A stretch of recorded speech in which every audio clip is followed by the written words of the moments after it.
ಈ ಗುಡಿಯ ದೇವಿ ನೀನು, ಈ ತನುವ ಪ್ರಾಣ ನೀನು, ಬಾಳಲ್ಲಿ ನೆಮ್ಮದಿ ನಿನ್ನಿಂದ ಕಂಡೆನು.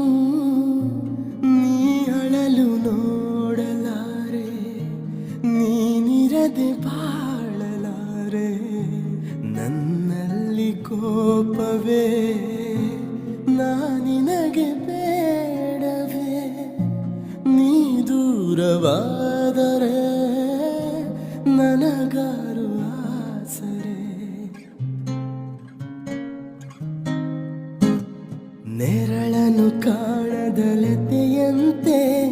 ಬಿಸಿಲಿಗೆ ಬಾಡಿದ ಹೂವಂತೆ, ಸೋತಿದೆ ಈ ಮೊಗವೇಕೆ,